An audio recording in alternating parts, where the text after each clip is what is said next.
अस्सलाम वालेकुम Nadreen Nadreen आज की सबसे बड़ी खबर आईनी तरमीम पास हो गई। क्या अदालत सोमोटो ले सकती है? सुनिए आज के व्लॉग में।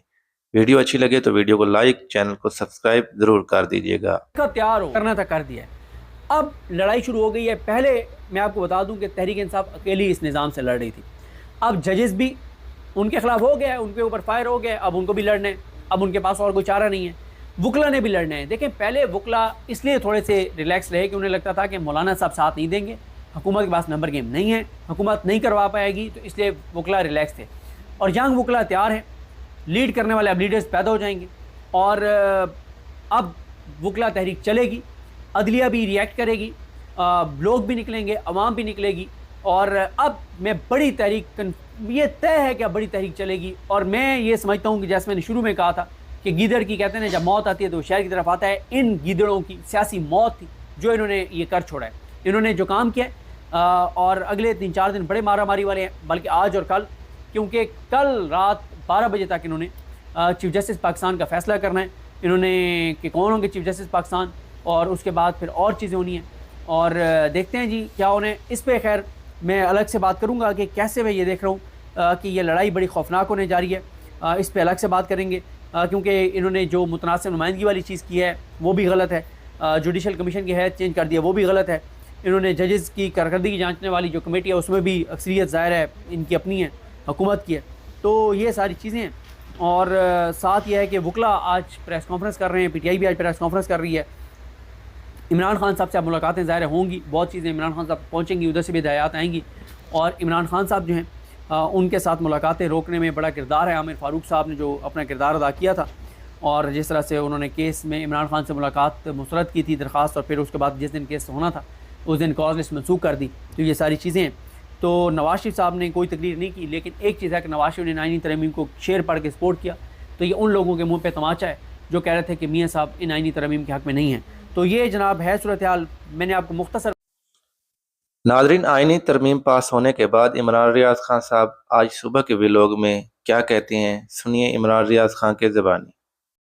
नामुकम्मल है तो नामुकम्मल ऐवान से आईनी तरमीम नहीं हो सकती, लिहाजा ये चैलेंज हो जाएगी और ये आईनी तरमीम नहीं है, ये बैरिस्टर गौर साहब ने कहा।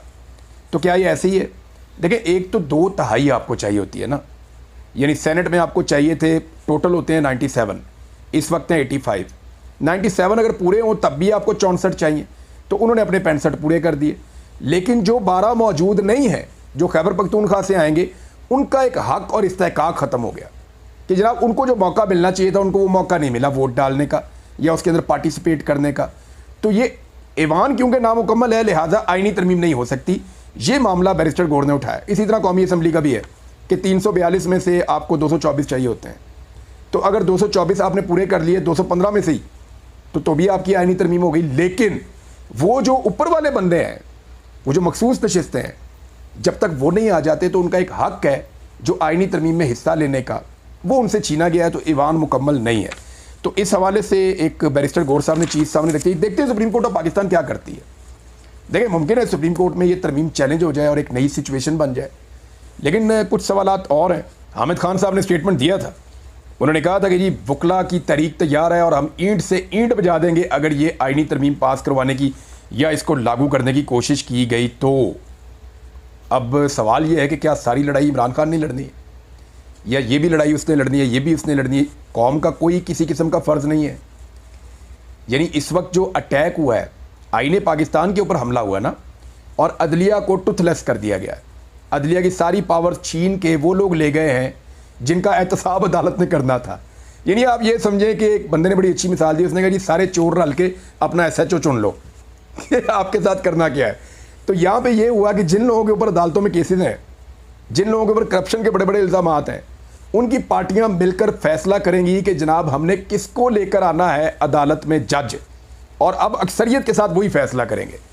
तो यहाँ पे जो अब तक का फिगर है उसके मुताबिक 65 सेनेट में और 225 कौमी असम्बली में, और इसके अलावा वकला को और सिविल सोसाइटी को और अदलिया को अब रोल प्ले करना पड़ेगा। बहुत सारे लोग बार बार कहते थे कि जस्टिस मंसूर अली शाह को आप जानते नहीं, वो ये करेंगे वो करेंगे। अगर उन्होंने कुछ भी करना है तो दिस इज़ द टाइम। क्योंकि अब जस्टिस मंसूर अली शाह साहब की सीट खतरे में है। मामला ये है कि पाकिस्तान तहरीक इंसाफ को ये ऑफ़र की गई थी कुछ सोर्सेज के मुताबिक कि हम जस्टिस मंसूर अली शाह साहब का आपको नोटिफिकेशन करवा देते हैं, आप आईनी तरमीम का हिस्सा बन जाए। लेकिन तहरीक इंसाफ ने कहा जी हमने इस घिनौने खेल का हिस्सा नहीं बनना, ये जाली असम्बली है, ये आईनी तरमीम कर नहीं सकती। इमरान खान साहब का पहला वाला मौक़िफ़, और उसी मौक़िफ़ की वजह से अब पाकिस्तान तहरीक इंसाफ ने खुद कोई आईनी तरमीम के हक़ में वोट नहीं डाला। अब नाज़रीन एक खेल और पैदा हो गया है और ये बड़ा इंटरेस्टिंग है। अगर पाकिस्तान तहरीक इंसाफ को अपनी मखसूस नशिस्तें मिल जाती हैं तो फिर जो कमेटी बनेगी जजेस की तकर्री के लिए, वो पाकिस्तान तहरीक इंसाफ के बगैर कोई जज जो है उसकी तकर्री नहीं कर सकेगी, क्योंकि वहाँ पे 8 बंदे चाहिए होंगे। और अगर पाकिस्तान तहरीक इंसाफ को मखसूस नशिस्तें नहीं मिलती तो फिर अल्लाह ला खैर सल्ला। तो अब जो आईनी बेंच बनाया जा रहा है, इसका आप जहन में रखिएगा, ये चक्कर सारा यही है, ये सारा गोल चक्कर है। ये इसलिए बनाया जा रहा है ताकि मखसूस नशिस्तें पाकिस्तान तहरीक नाजरीन, आईनी तरमीम के बाद आज के सुबह के व्लॉग में डॉक्टर शहबाज गिल ने सब लोटों के नाम अपने पहले व्लॉग में ले लिए। उन्होंने मुझसे रब्ता किया, कस्में कुरानें उठाई कि मेरे चचा जो हैं वो बिल्कुल साथ हैं। इमरान रियाज़ ने उनके बारे में ख़बर दी तो वो इमरान रियाज़ को सीधा हो गए, उल्टा उनके ऊपर जो है वो तनकीद शुरू कर दी। मैंने तब भी उनको जवाब दिया चौधरी लियाज़ साहब को कि तनकीद करने के बजाय आप क्यों नहीं अपनी पार्टी की जो एफिलिएशन है उसे चेंज करवाते। ये वो साहब हैं जो जीते हमारी सीट पर थे, लेकिन ये काफ लीग के खाते में रहे, और काफ लीग ने, मज़े की बात यह है कि इनकी एक सीट की वजह से काफ लीग को एक अजाफी एमएनए की सीट भी कौमी असम्बली के अंदर मिली, और ये उस पर खामोश रहे। ये पहले दिन से ही बिके हुए थे, बेज़मीर इंसान थे, माजरत के साथ मैं यही कहूँगा कि बेशरम इंसान थे, लेकिन धोखाधड़ी करते रहे। और इसमें कुछ अपनों साहिवाल डिवीज़न से, और इन्होंने बाकायदा, इनकी तो वीडियो भी हर जगह पर है जहाँ पर ये कुरान करीम के ऊपर हाथ रख कर हल्फ दे रहे हैं कि मैं वोट जो है वो सिर्फ़ और सिर्फ इमरान खान के कहने पर दूंगा, कहीं और नहीं दूंगा। तो अब उलमा कराम बताएंगे कि ऐसे शख्स की क्या सज़ा होगी जो कुरान का हल्फ जो है वो इस तरीके से। मुबारक ज़ेब ये भी बार बार करते रहे दावा कि मैं इमरान खान के साथ ही वोट दूंगा, मैं उनके ख़िलाफ़ वोट नहीं दे सकता। बाजोड़ से ये जीते थे और इनके भाई की शहादत हुई थी, और भाई के नाम पर इन्होंने पहले वोट लिए और अब अपना ज़मीर बेच दिया। उसके बाद ज़हूर कुरैशी, जी हाँ, शाह महमूद कुरैशी साहब के गालिबन ये अजीज़ हैं करीबी, इन्होंने अपना ज़मीर बेचा है और इन्होंने भी वोट जो है वो पाकिस्तान तहरीक इंसाफ के ख़िलाफ़ दिया है। फिर औरंगज़ेब खिची साहब हैं, इन्होंने भी वोट जो है वो तहरीक इंसाफ के ख़िलाफ़ दिया है। तो ये 5 लोग जो हैं इन्होंने एक्टिवली वोट तहरीक इंसाफ के ख़िलाफ़ दिया है। अब जो मैं आगे कुछ नाम बताने हैं और उनमें एक नाम मैंने आपको बताना है, तो ज़रा कुर्सी पकड़ के बैठिएगा, थाम के बैठिएगा, क्योंकि आप भी हिल जाएंगे एक दफ़ा वो नाम सुन के। लेकिन पहले मैं आपको बता देता हूं जो नाम, रियाज़ फतियाना साहब, इन्होंने भी धोखाधड़ी की है, पार्टी के साथ नहीं करनी चाहिए थी इन्हें। ये अमेरिका में थे, इनको मना किया था कि पाकिस्तान मत जाइए, ये गए, ये रिज़र्व में बैठे रहे और इन्होंने वोट नहीं दिया, इनसे लिया नहीं उन्होंने वोट, क्योंकि करने के लिए ये 4 रिज़र्व रखे हुए थे, जैसे सेनेट में उन्होंने 2 रिज़र्व रखे हुए थे जो हमने आपको बताया।